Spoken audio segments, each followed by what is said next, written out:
Bem, quero iniciar cumprimentando os leitores, nossos amigos aí do site Monfort, aqueles que acompanham as nossas videoaulas, leiam os artigos, as nossas cartas, acompanham aí os textos que nós publicamos.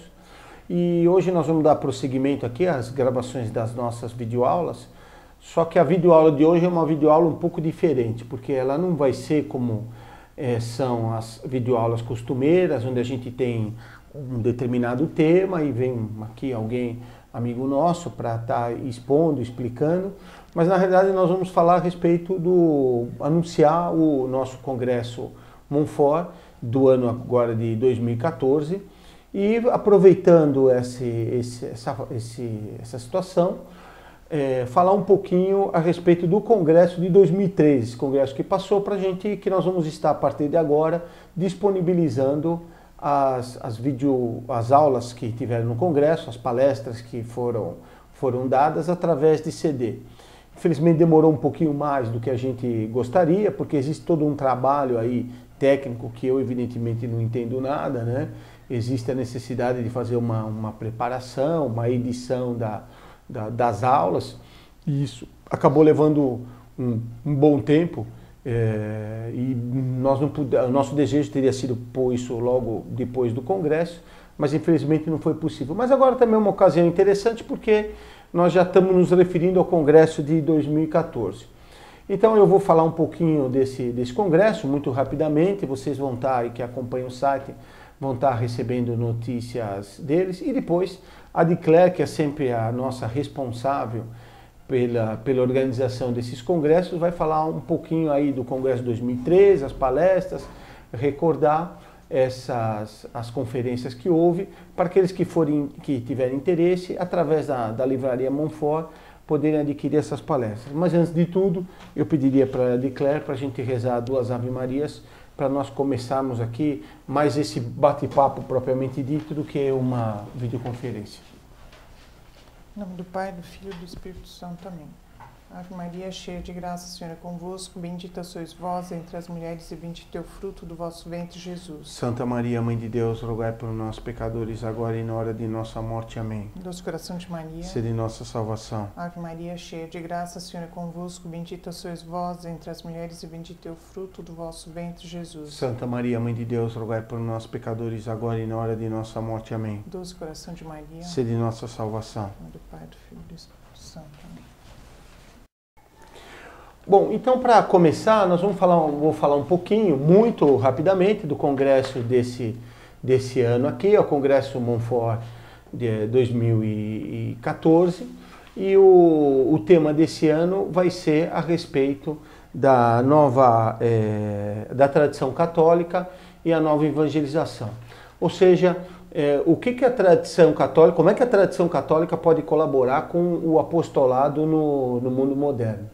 Muita gente acaba tendo a ideia de que o apostolado, ou seja, a ação junto à sociedade para que ela compreenda a doutrina católica e passe a praticar, as pessoas passem a praticar a religião católica. Imagino que o papel da igreja tem que ser uma constante adaptação ao mundo moderno. Está constantemente procurando uma forma de que a igreja vá ao encontro do mundo moderno nesse sentido, de procurar se adaptar aos princípios e aquilo que o mundo moderno deseja. Quando na realidade o que deve ser feito é quase que exatamente o contrário.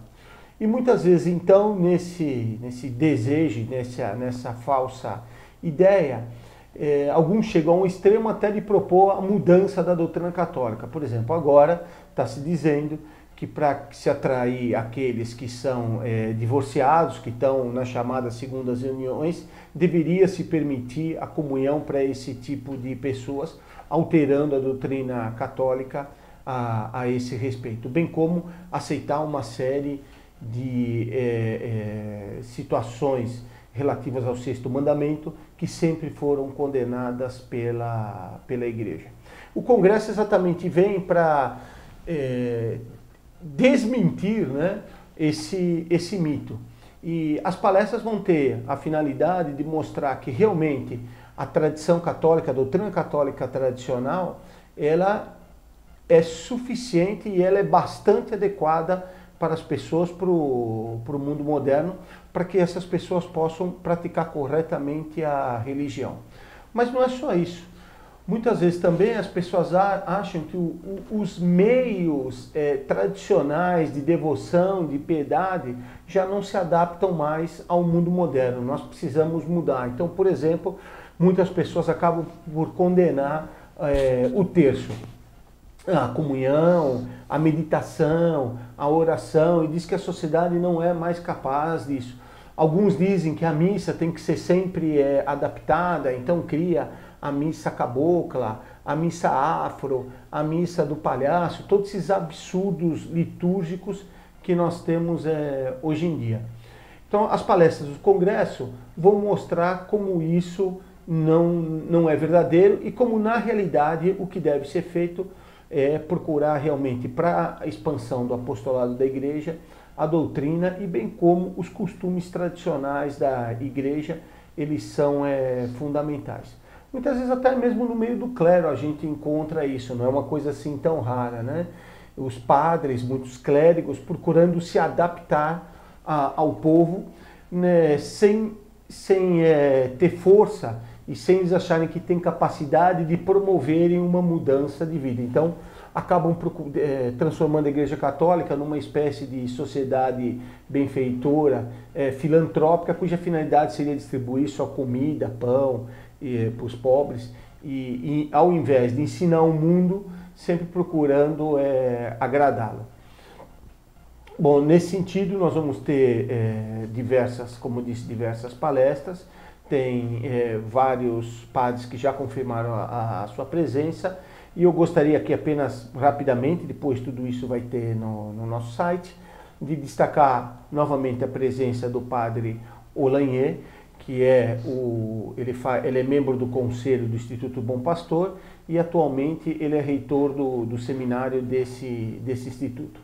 A palestra o ano passado no nosso congresso do padre Olanier foi uma palestra muito concorrida, as pessoas gostaram muito, pediram muito a volta dele e muitas pessoas reclamaram que foi uma palestra relativamente curta, uma palestra só de 1h30 e pediram que fosse dar mais tempo a ele. Então esse ano ele vai ter 2 palestras para tratar desse tema. E obviamente uma pessoa que conhece muito, uma pessoa que já tem uma história enorme de apostolado, de ação dentro da igreja, um homem tremendamente ativo e que sempre foi muito preocupado em estar cumprindo a doutrina da igreja. E outra pessoa cuja palestra teve bastante repercussão no Congresso é o padre Jorge Miguel, da Diocese de Cidade del Este, também tem a presença dele confirmada. E é interessante esses 2 padres, né? Porque o padre Olanier é bem antigo, já uma pessoa de idade, né? E o padre Jorge Miguel, um padre novo, e ambos dando a continuidade aí para a Igreja Católica e os 2 caminhando na mesma direção. Infelizmente, eu acho que quem poderia participar desse congresso e ter uma contribuição simplesmente fabulosa é o nosso saudoso professor Orlando, né? Ele que realmente dedicou a vida inteira dele ao apostolado e exatamente alguém que não procurava em nenhum momento se adaptar ao mundo moderno, né? Pelo contrário, aquilo que precisava ser dito nas aulas, na escola, em palestras, nos seus escritos, ele sempre estava dizendo, e jamais sem fazer nenhuma concessão. Muita gente acaba pensando também que esse apostolado é feito através da internet, né? Basta clicar, dar um enter lá e as pessoas vão estar se convertendo, vão estar começando a praticar a religião. Os 2 padres que eu citei são pessoas de ação, estão, vamos dizer assim, num corpo a corpo com os seus fiéis, e evidentemente também o professor Orlando nessa linha era uma pessoa que vivia rodeado de jovens e vivia com muita gente na sua casa. E como eu disse, o professor jamais ia fazer qualquer espécie de concessão para agradar os outros, como tem tanta gente hoje na internet que acaba se aproximando dos antigos inimigos, bajulando eles, ajudando até grupos sectários para ver se ganha uma curtida a mais, como se isso fosse fazer apostolado. Nesse sentido, nós temos queria citar aqui só para encerrar, né, para variar, falar muito, né, uma condenação que Pio IX faz nos sílabos. Vocês conhecem os sílabos são uma série de condenações que foi publicada por Pio IX e onde ele combate os erros do mundo moderno. Então, cada tópico é uma condenação de um erro um erro da atualidade. Então, na proposição de número 17, ele condena. Então, está condenada a seguinte frase: o método e os princípios com que os antigos doutores escolásticos trataram a teologia não condizem mais com as necessidades dos nossos tempos e com os progressos da ciência. Então, essa frase é condenada por Pio IX. Quer dizer que os métodos escolásticos não servem mais para hoje em dia é uma frase condenada. Mas já falei muito aqui a respeito do Congresso de 2014, vocês vão estar recebendo várias informações, como eu disse, pelo site, já está confirmado, ele vai ser no Mosteiro de São Bento, assim como foi o ano passado, e será nos dias 22, é uma sexta-feira, começa às 8 horas e vai até às 11. Dia 23, que é um sábado, aí é das 9 às 6, e dia 24, um domingo. E no encerramento a gente convida a todos que estejam no congresso para assistir à missa no rito tradicional, que é celebrada comumente no São Bento.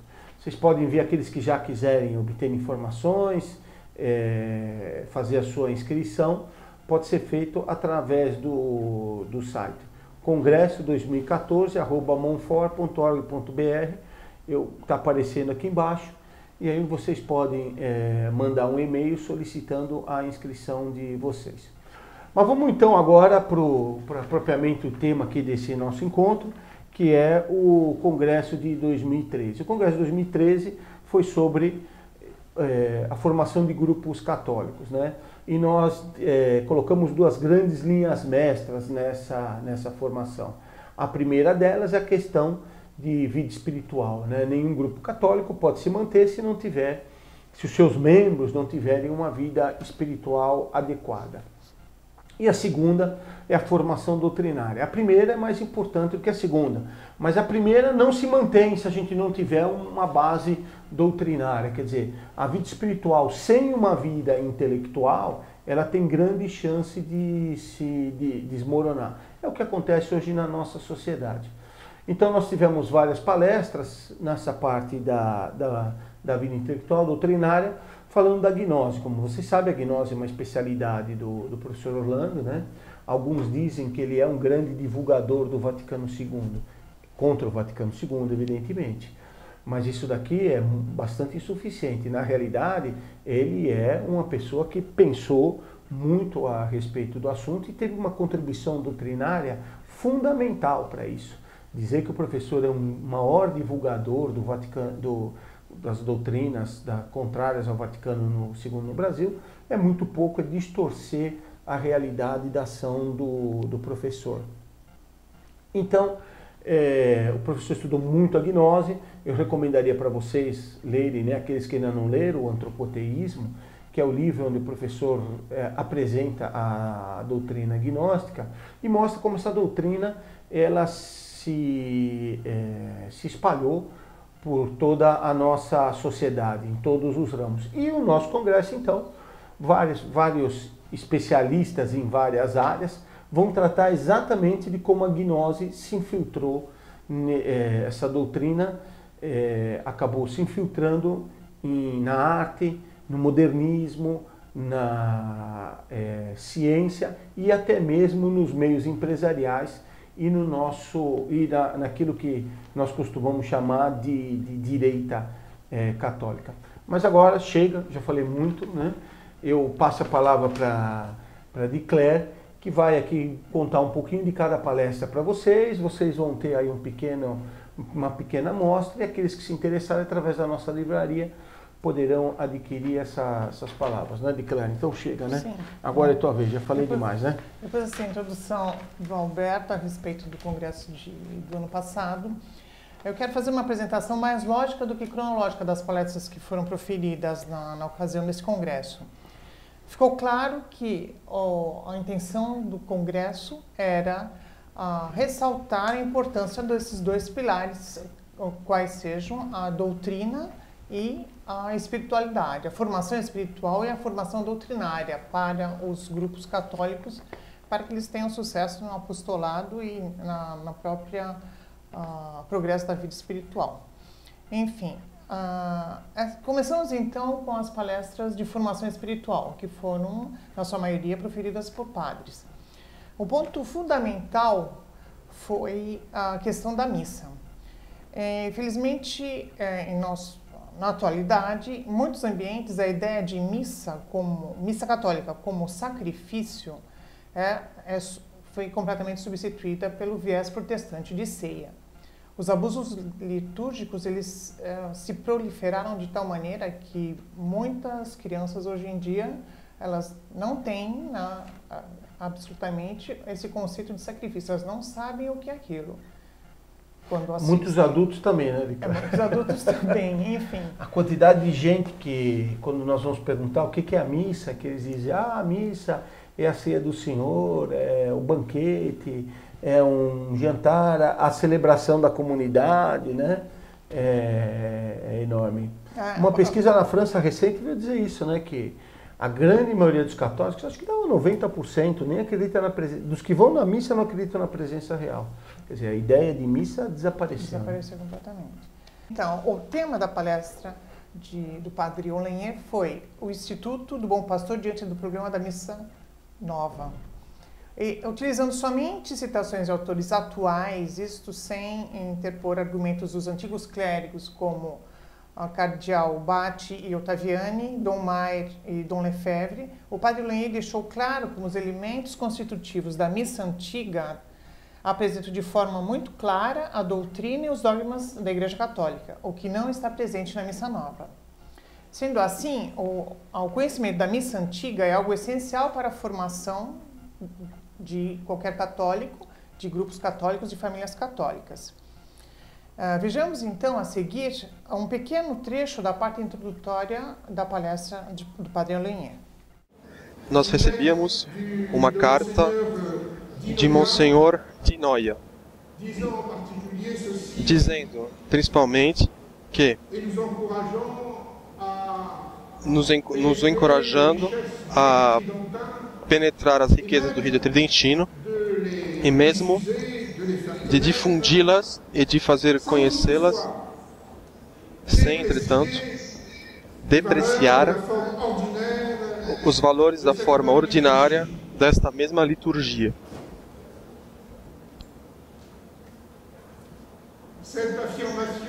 Esta afirmação é possível? Podemos, hoje em dia, não depreciar o novo rito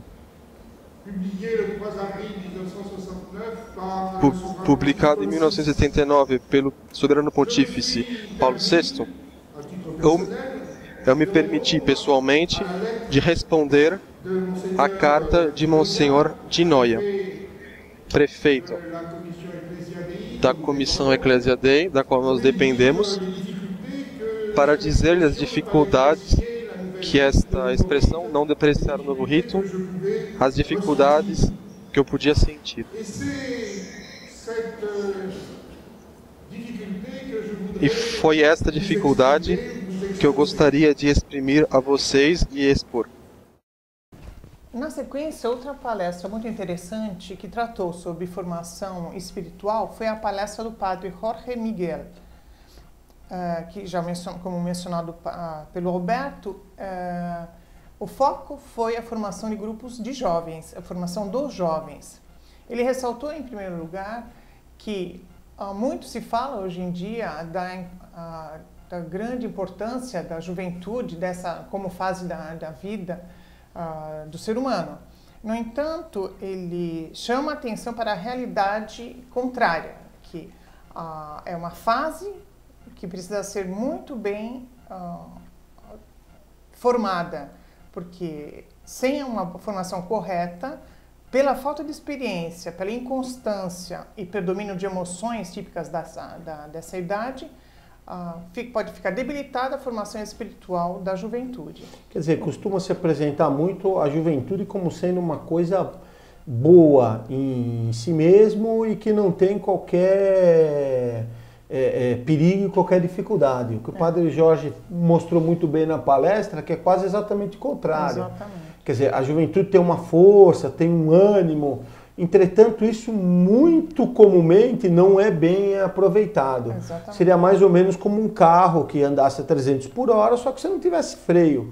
A velocidade que em si mesmo, por um carro, é uma coisa boa, neste caso vai ser um desastre, porque não tendo freio, quanto mais rápido você tiver, maior vai ser a trombada. Né? O século XX gosta de elogiar muito a juventude, porque ela acaba sendo facilmente conduzida exatamente por causa desses defeitos. Né? E a gente que é mais velho e é um pouco sincero, sabe que foi bem exatamente assim. E mesmo como pais, nós sabemos a necessidade que tem para o jovem a oração, o estudo, para que ele possa agir corretamente segundo a doutrina católica.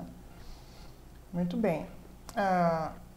Então, como o Padre Jorge Miguel bem enfatizou, é necessário dar aos jovens uma boa formação espiritual e doutrinária e empenhá-los em transformar esses princípios em ações, ou seja, consumir e ordenar suas forças, as suas atividades, de forma produtiva e útil. Né? Vejamos, portanto, um trecho da palestra do Padre Jorge Miguel. En fin, entonces, ¿cuál es el fin de la formación cristiana de los jóvenes? Hacer que lleguen a la adultez. Porque la juventud es una etapa temporaria, ¿sí? La juventud, lamento mucho, no quiero decepcionar a los jóvenes que están acá, pero no van a ser jóvenes toda la vida. Y no es la mejor etapa de la vida tampoco, ¿eh? Todo el mundo habla de que es la mejor etapa de la vida, qué sé yo, que es lo más lindo, espectacular, pero no es la mejor etapa de la vida, es la etapa de la imprudencia, de la tontería, de la inexperiencia, de las metidas de pata, uno se equivoca como loco, entonces no es la mejor etapa de la vida, definitivamente. Por eso, la madurez, ¿sí? La madurez, tengo que ser más simpático en español, los chistes no se me iban a ocurrir en portugués. La madurez es la finalidad, la madurez, llegar a la madurez del hombre y de este hombre que no es un hombre cualquiera, sino que un hijo de Dios. El bautizado no es un hombre cualquiera, ha sido transformado por la gracia, ¿sí? Ha sido en el bautismo, porque ya me advirtió ayer Alberto en su exposición que no hay otra transformación más que el bautismo, eso es lo que sabemos. Entonces ha sido transformado el Hijo de Dios en el bautismo, pero es así como yo nazco hombre, ser humano, pero después me tienen que enseñar a vivir como ser humano, o sea, me tienen que enseñar a comer con cubiertos, a hablar, a comportarme, a no llevar toda la comida a la boca, a vestirme bien, pero todas esas cosas que parecen muy humanas, no, tenemos que aprender eso. Eso va a ser la madurez. Lo mismo pasa con el cristiano, o sea, el organismo de la vida espiritual es similar. Yo nazco como hijo de Dios en el bautismo, pero después tengo que aprender a vivir como hijo de Dios, a cumplir los mandamientos, a hacer la voluntad de Dios, ¿sí? A llegar a la santidad definitiva, que es la madurez. La madurez es igual a santidad. Se dan cuenta del estado de nuestra alma actual, ¿verdad? ¿Sí? Si la santidad es la madurez, la no santidad es inmadurez. Y entonces, como uno nace a la vida espiritual con el bautismo, uno se llega a ser hijo de Dios. Es hijo de Dios, pero tiene que aprender a vivir como hijo de Dios. Y entonces la formación de los jóvenes tiene que justamente visar a enseñarles a vivir como hijos de Dios. Así como formar a un chico para que llegue a ser un hombre, formar a un bautizado para que llegue a vivir, o sea, no a ser hombre, sino a vivir como hombre, y al bautizado formarlo para vivir como hijo de Dios. Esa es la finalidad. Na sequência, o padre Luiz Fernando proferiu uma palestra bastante interessante. O padre Luiz Fernando é do IBP. Na ocasião do congresso, ele era diácono, já foi ordenado, hoje ele é padre, e o título da palestra foi Problemas atuais nos grupos católicos decorrentes de erros da utilização da internet. Você vê como a palestra demorou, né? Ele era diácono, agora já é padre, né? Infelizmente, realmente demorou um pouco aí para editar. A pessoa aí que é responsável não queria que eu dissesse. Mas mais ou menos vocês estão supondo aí por que ela não vem para o lado de cá e está sempre atrás das câmeras. Estou olhando para o responsável agora. Depois vocês descobrem. Vamos ouvir então a palestra do padre Luiz Fernando na sequência. Mas onde o título é A União da Vida Interior e da Vida Intelectual. E bem, né, no qual eu me baseio, tem 7 páginas de Word, no qual eu me baseio bastante sobre para fazer essa aula, certo? Ele vai citar São Tomás, né, aqui está a referência, a segunda parte na Suma, nessa questão, nesse artigo. Onde São Tomás vai tratar do vício da curiosidade. E ele é o desejo desordenado de conhecer. E esse desejo desordenado de conhecer vai se manifestar desses 4 modos aqui. Bem, qual é o fruto, a origem desse desejo desordenado de conhecer? Primeiro, ele tem um fundamento natural. Todo homem deseja naturalmente conhecer. Mas uma vez que Adão pecou, e esse pecado original é transmitido para todos nós, ainda que nós sejamos batizados, as consequências desse pecado permanecem, de São Tomás e a doutrina católica, ad agonem, para a luta, até o fim da vida. E o que vai prejudicar? O pecado original não vai prejudicar a inteligência de maneira total. A inteligência não vai ser incapaz de conhecer a verdade. O homem não é só capaz do erro. Ele tem uma inclinação natural para conhecer a verdade. Isso não foi tocado pelo pecado original. O que foi tocado é o exercício, a prática, o exercício da inteligência. O exercício da vontade na hora de querer o bem. O exercício das paixões na hora de buscar um bem sensível. O exercício dos sentidos na hora de sentir as coisas. Todos eles continuam com a função própria deles, só que na hora deles agirem vai ter um problema. A gente continua com as duas, é como se a gente continuasse com as 2 pernas, mas manco, certo? Então isso vai dificultar a busca da verdade. E um dos defeitos que o pecado original causou em nós é o vício da curiosidade. Primeira coisa. Primeiro problema na inteligência, quando ela é afetada por esse vício aqui, é estudar o que é inútil ou pouco útil com prejuízo do que é indispensável. Então, o padre Garrigou Lagrange dá o exemplo dos humanistas, na Renascença, que se dedicavam enormemente ao conhecimento dos clássicos, inclusive dos mais levianos, e eles não estão alguns isentos de problemas morais e doutrinários, com prejuízo do conhecimento, por exemplo, dos evangelhos e da vida de Cristo. Como se os pagãos merecessem mais atenção, mais tempo, mais esforço, e fossem dar mais frutos para nós do que o conhecimento do Evangelho e da vida de Cristo. Então, é um exemplo de curiosidade. Deixar de lado o que é indispensável para estudar o que é inútil ou pouco útil. Certo? A gente vai ver mais tarde depois como isso se aplica. Pois, estudar avidamente o que é do mundo sensível, que chega pelos sentidos, com prejuízo do conhecimento de Deus. Já São Pio X, quando ele vai publicar o catecismo dele, ele fala que ele constatava, e chega sempre aos ouvidos dele, queixas de pessoas que são extremamente eruditas no domínio, na ciência, no trabalho deles, na física, medicina, matemática, e tem um desconhecimento crasso, grave, da doutrina católica nas verdades mais básicas.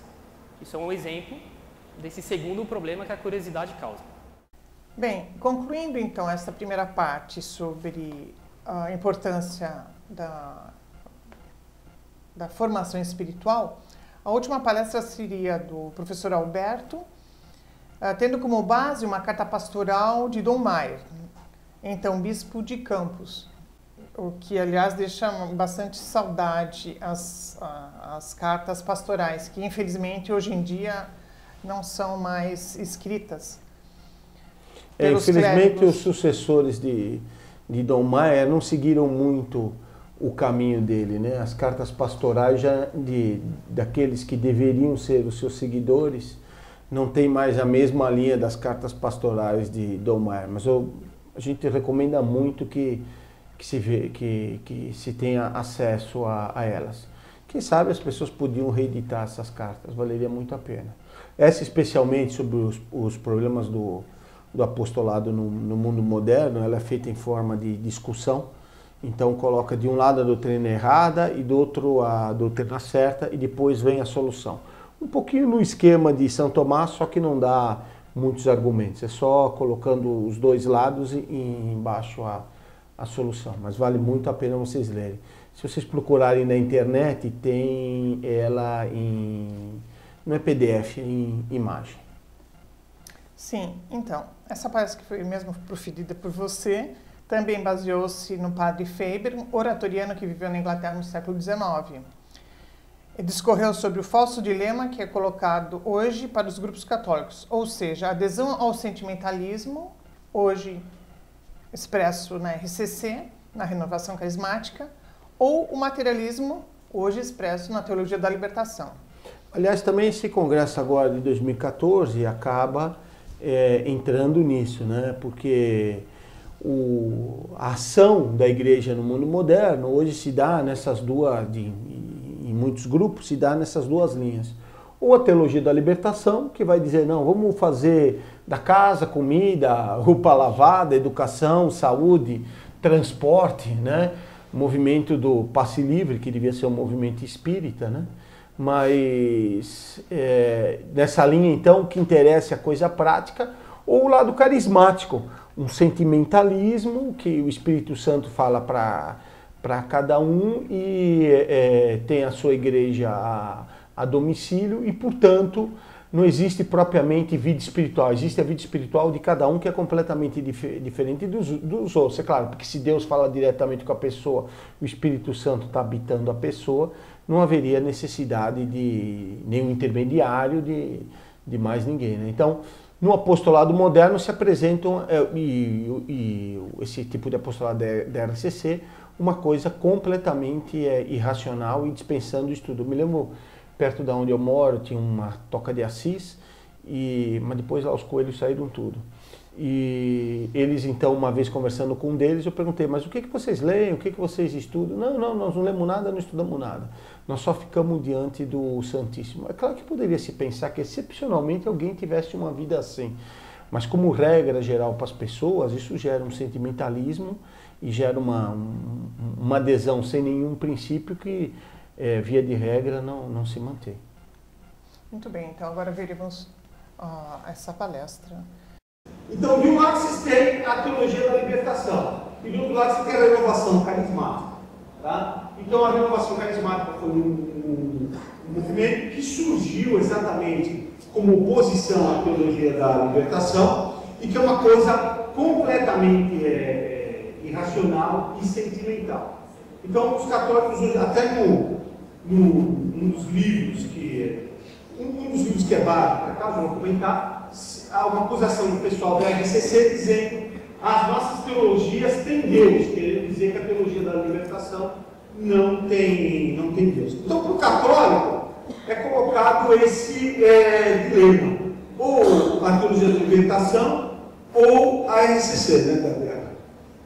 Então, o pessoal vai lá na RCC, por quê? Por uma oposição à teologia da libertação. E nenhuma das duas coisas acaba dando certo. Tá? Então a ideia é mostrar um pouco isso que tem de errado nas duas e depois, no final, rapidamente mostrar que mas então só tem crítica. Eu tenho um livro que eu costumo ler, principalmente eu trouxe um autor, a gente pode falar muito a respeito disso, mas é o padre Faber, que foi um oratoriano na Inglaterra. Ele era anglicano, se converteu e escreveu várias obras. Uma delas é essa, O Progresso na Vida Espiritual, em que ele ele escreve para a gente que ficaria mais ou menos na nossa situação. Pessoas que são católicas, estão no mundo, querem praticar religião, mas têm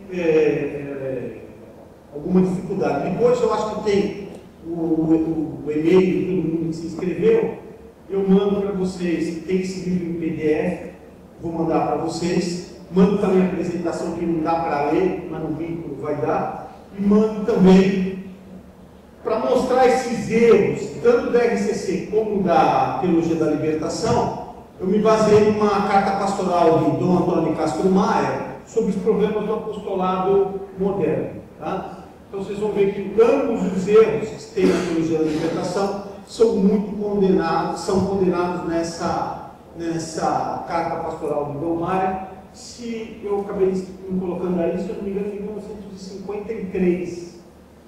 1953. Então, quem diz que esses erros são modernos é mentira. Esses erros, eles são requentados. Tá?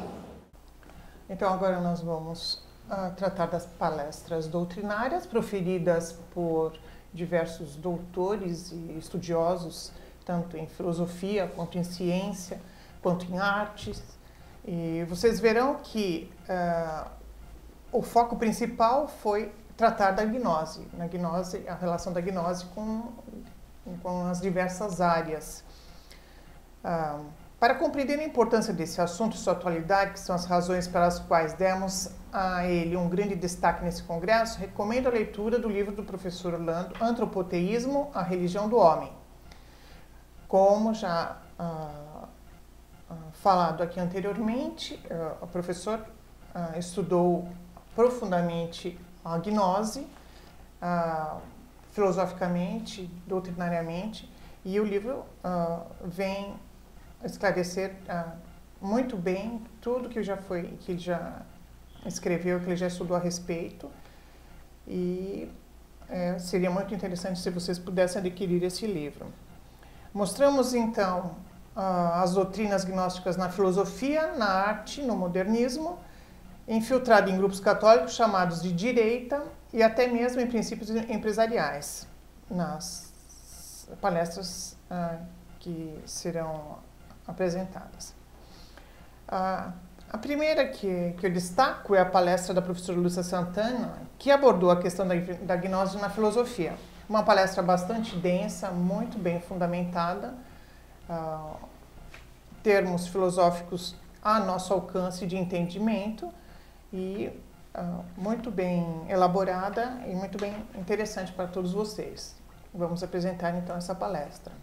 A palestra que vocês estão vendo aqui é sobre a gnose na filosofia. É um tema por demais amplo, então eu pensei em começar primeiramente, como nós vivemos numa época de pleno relativismo, em que mal se tem noção do que são os conceitos de verdade, pensei em começar a falar qual é a importância da filosofia, porque, é claro, a filosofia pode ir passado. A filosofia... Deixa eu ver o que tem. A filosofia é fundamental para, como o tema, né, do nosso congresso é a formação de grupos católicos, é fundamental que se tenha um conhecimento de filosofia, porque é o que nos dá o conhecimento do mundo, o conhecimento do homem, o conhecimento de Deus. E aí, para falar um pouco da infiltração da gnose na filosofia, eu vou pegar dois casos. Primeiro, falar um pouco baseado naquele trabalho do professor Orlando Fedeli, que eu recomendo muito que aqueles que não leram ainda leiam, que é a Religião do Vaticano II. Lá ele explica bem essa parte por que há erro na filosofia, os erros na modernidade, até as consequências disso no Vaticano. Essa filosofia do Vaticano II, eu não vou chegar nisso, claro. Aqui é só a parte sobre a filosofia. Como é que se infiltram os erros na filosofia? O homem tem razão, ele tem conhecimento, o mundo está dado aí para que nós o conheçamos. Seria absolutamente claro, tranquilo, olhar para o mundo e ver aquilo que Deus escreveu no mundo para que nós o conhecêssemos. Mas não funciona assim, é por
que a gente vai ver como Nietzsche chega de uma negação completa do ser, da moral, da verdade, do conhecimento, de tudo, e ainda se considerando um homem feliz porque é capaz de perceber essas coisas. Na sequência, a gnose na arte foi tratada pela professora Laura, que brilhantemente vai encontrar em obras famosas elementos da doutrina gnóstico-cabalística, onde mesmo o simbolismo religioso é substituído por um simbolismo hermético, onde o véu da matéria não cobriria um símbolo teofânico, mas ocultaria a própria divindade, como ela bem recorda o trabalho sobre as 3 revoluções do professor Orlando. Essa palestra da Laura também é impressionante, porque é um estudo muito particular da Laura. Quer dizer, não é uma coisa que vocês vão encontrar a palestra dela num livro onde tem tudo isso. Ela estudou muito esse assunto, estudou muito a gnose, estudou muito arte, e ela consegue mostrar, porque uma série de elementos gnósticos nos quadros, porque que esses autores eles têm uma filosofia, uma doutrina gnóstica, quando eles falam não é tão difícil de reconhecer. Mas identificar isso nos quadros deles realmente é uma coisa bem mais complicada que a Laura conseguiu fazer com muita precisão. Sim, é uma palestra muito bem ilustrada e através de linhas ela ressalta esses elementos cabalísticos nas obras de arte. É uma palestra muito interessante, como é um tema que muito me agrada, também muito me anima, mas não gostaria de falar muito para vocês antecipar muito a palestra, mas também algo bastante interessante foi a frase clássica que ela recorda do Manifesto do Futurismo: é preciso cuspir cada dia no altar da arte. Eu vos ensinei a odiar as bibliotecas e os museus, preparando-vos para odiar a inteligência, despertando em vós a divina intuição. Esta é uma frase do Manifesto do Futurismo que ressalta claramente a ideologia da arte moderna. Vocês estão vendo aí, né? Contra a razão, a favor da intuição. Exatamente o que eu comentei para vocês. Vocês veem como a gnose é um fio condutor em todo esse pessoal, que também na TFP se falava enormemente da intuição contra a razão. Quem estudava era Plock, era Quadrado, que os conhecimentos vinham através da intuição. Mas vamos ver um trechinho então na palestra. Mas eu não podia deixar de pegar a Mona Lisa pelo fato dela ser propriamente a gnose na arte, né? Propriamente, ela é considerada uma obra-prima, né? Talvez a pintura mais conhecida, mais falada, mais aclamada da história, né? Uma pintura que a gente entende pouco, né? Que a gente não consegue, puxa, o que tem de tão importante essa mulherzinha aí olhando pra gente numa janela, o que ela está fazendo aí, né? Por que tão importante? Um quadrinho pequenininho desse tamanho, que a gente sempre vai ver no Louvre com, desculpem, mas um monte de japonês por cima deles tirando fotos e fotos e fotos, né? Mas uma coisa, você fala, puxa vida, né? Qual a importância disso? Realmente, esse quadro é uma coisa surpreendente. Realmente, ele é fantástico. É uma pena que Leonardo tenha tido tal genialidade para ter feito esse quadro e tenha feito por um mau motivo, que não tenha dado para Deus todo esse esforço que ele deu para o diabo, né? Porque o que está aqui dentro, o que ele mostra aqui dentro, com maestria, né, é o esquema da gnose, que a gente pode ver na pintura da Gioconda, né? E no Renascimento, particularmente, isso fica muito claro. Vocês vão ver, eu vou pegar 2 exemplos, não são todos os quadros do Renascimento que tem isso, né? Por isso que eles são considerados os grandes, Leonardo, e essa obra do Leonardo especial, ou Botticelli, que eu vou falar, e algumas das obras do Botticelli. Mas no Renascimento, o que a gente tem? No Renascimento, o Renascimento ele vai primeiramente, daquele esquema que eu coloquei com vocês, ele vai se opor ao bono, né? Então ele vai fazer uma arte imoral, no sentido de moralidade comum, mas também no sentido que a arte não deve visar o bem. A arte e o bem, a monção para o bem, não tem relação. Uma arte, ela pode,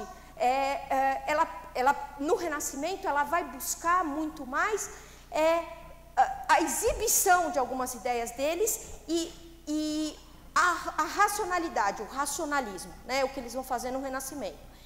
E por isso que eles vão ser tão capazes em ocultar as filosofias deles nas obras de artes, né?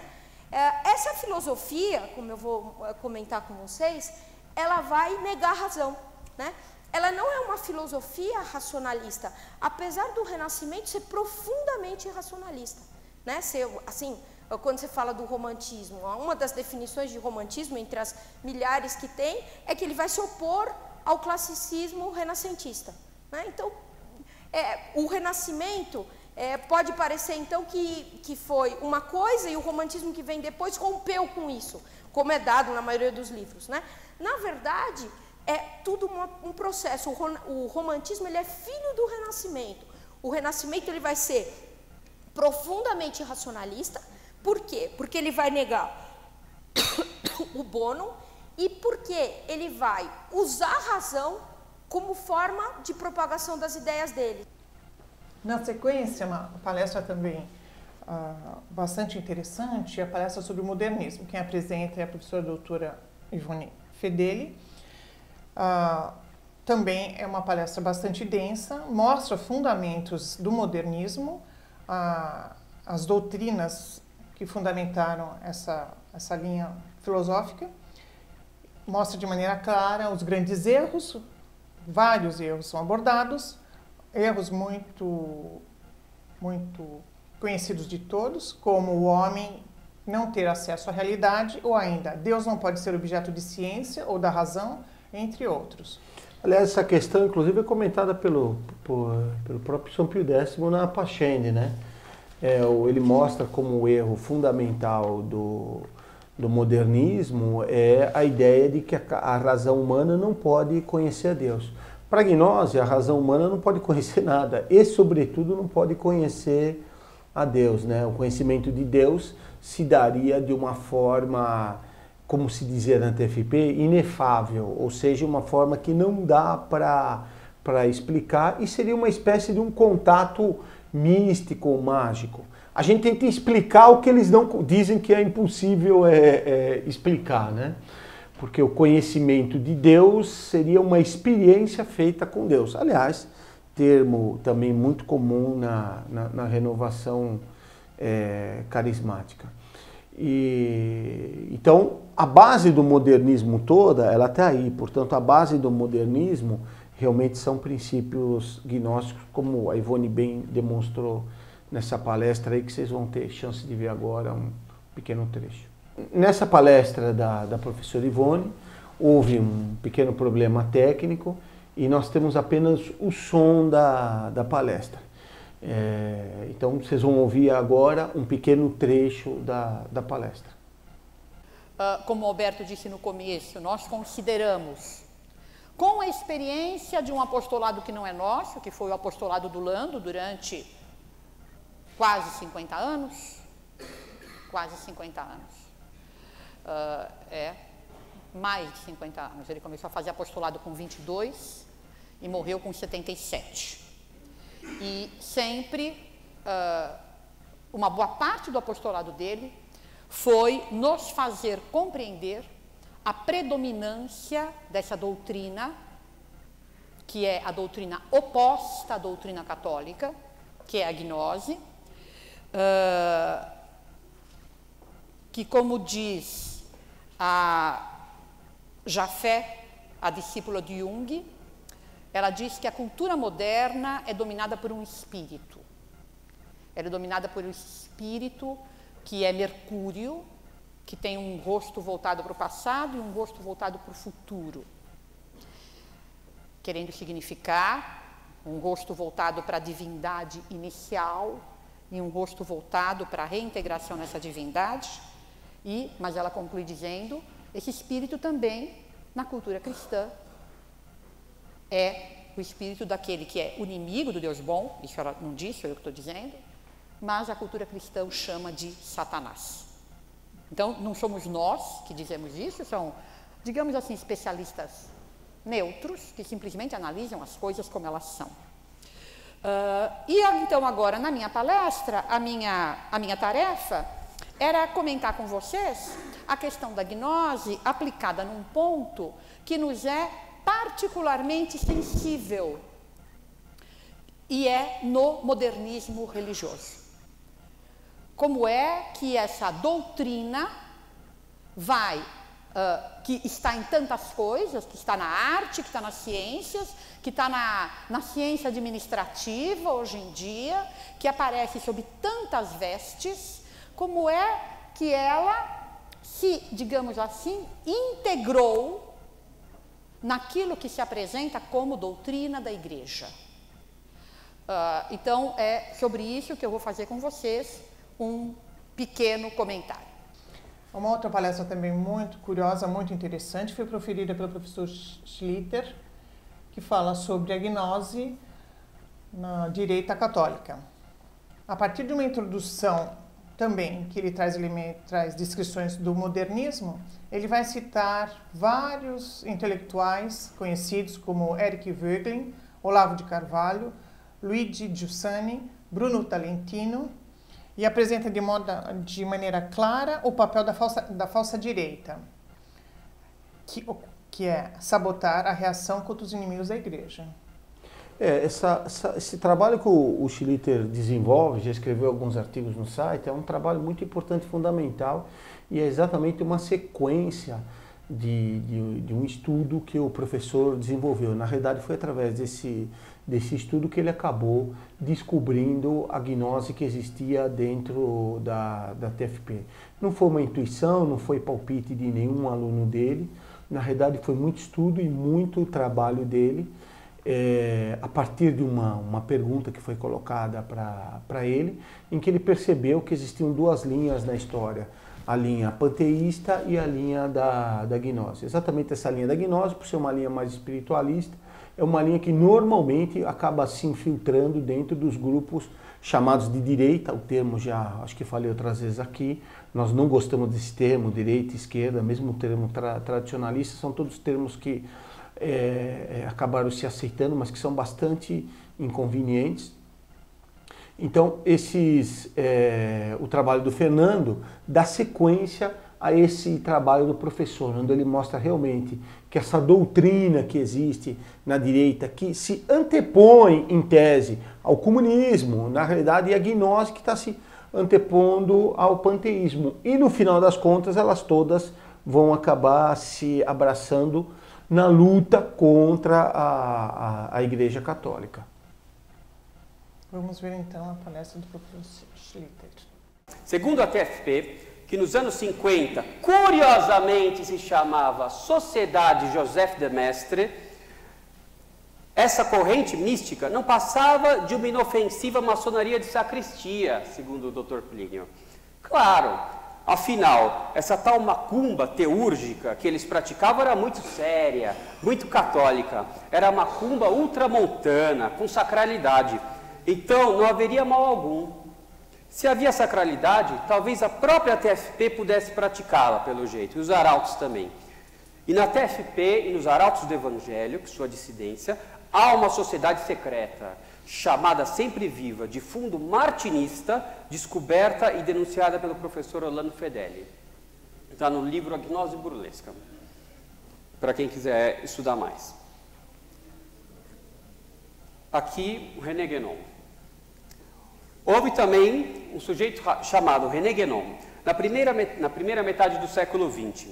Ele também era conhecido como Sheikh Abdel Wahed Yahya, também conhecido como Bispo Palingênios da Igreja Gnóstica, ou simplesmente René Guénose. Escrevia também com pseudônimos nas revistas La Gnose e numa revista antimaçônica e católica, La France Chrétienne Antimaçonique. Nessa revista antimaçônica, ele escrevia com o pseudônimo de A Esfinge.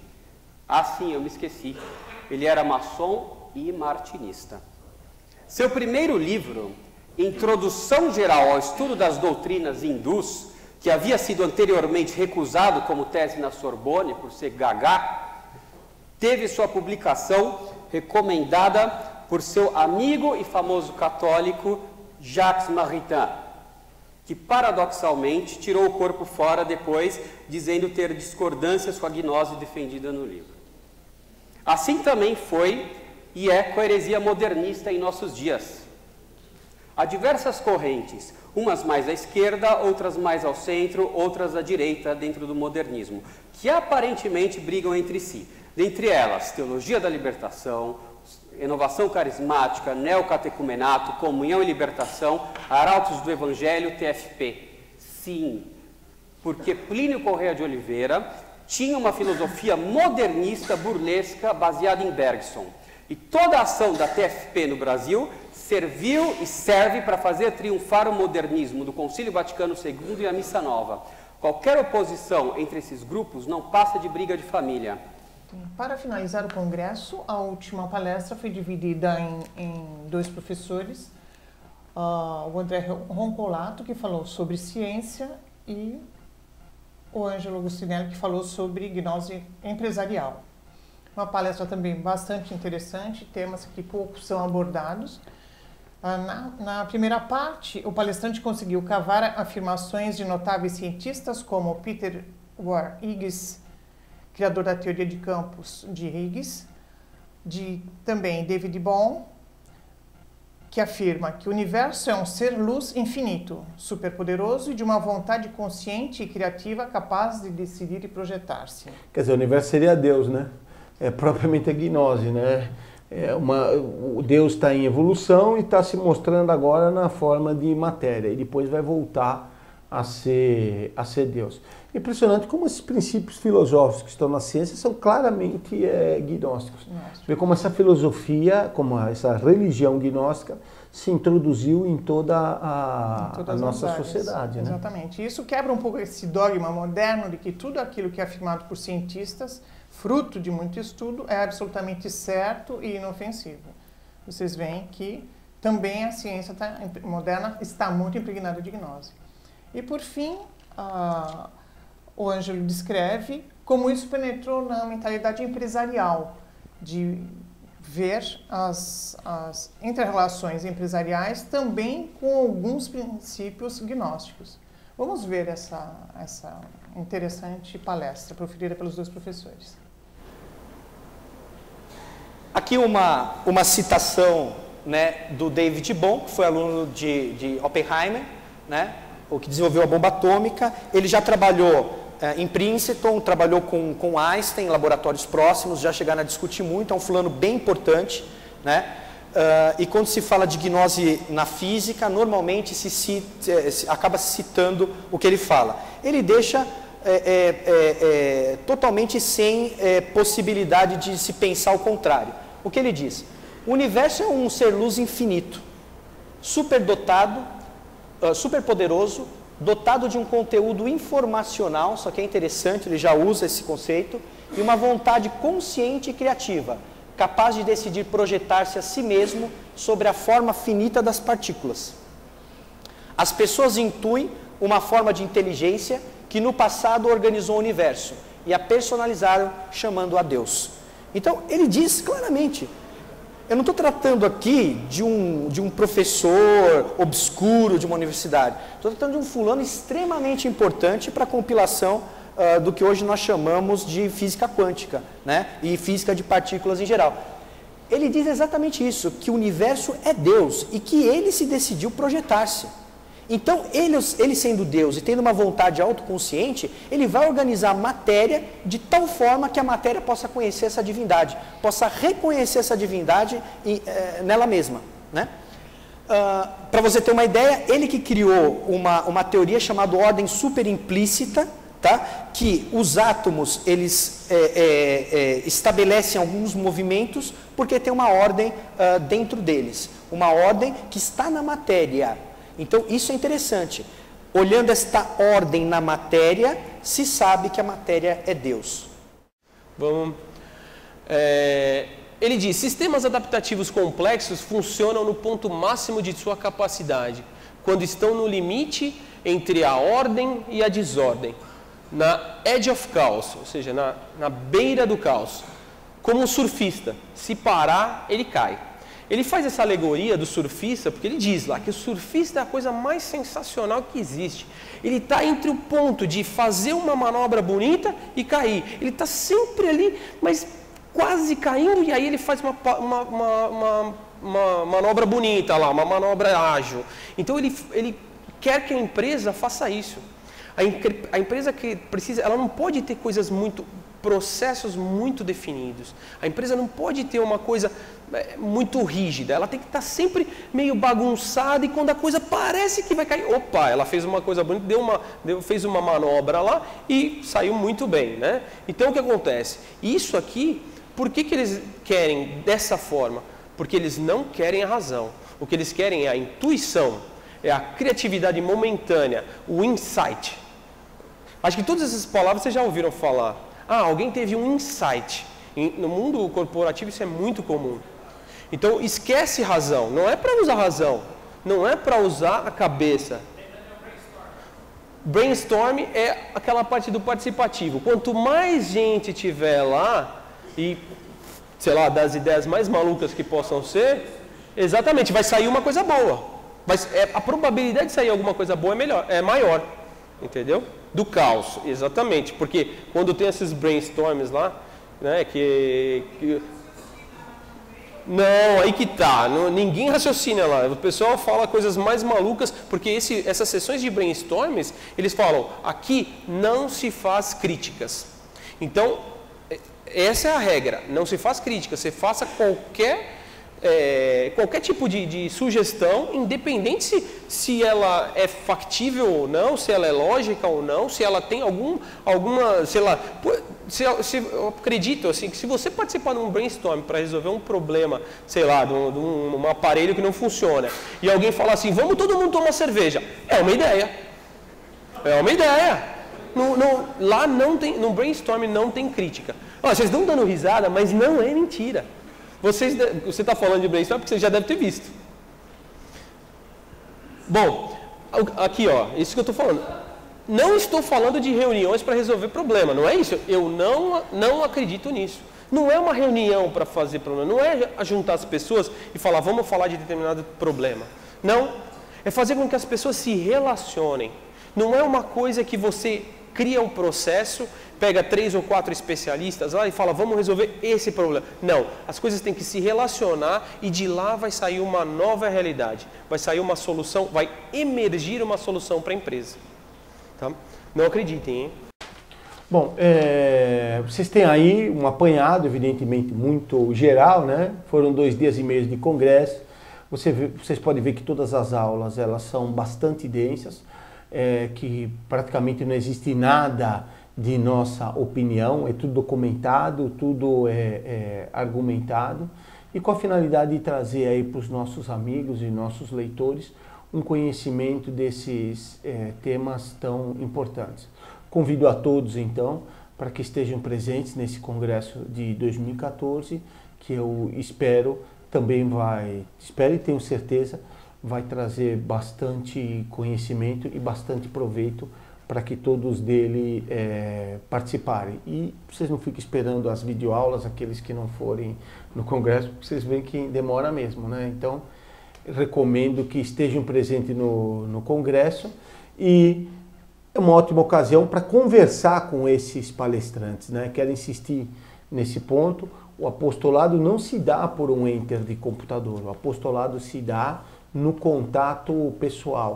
O apostolado não se dá a gente querendo ver o cisco no olho do outro, esquecendo de ver a trave no olho da gente. O apostolado se dá em a gente, na medida das nossas possibilidades, ajudando aquele que tem um problema na vista a ver direito.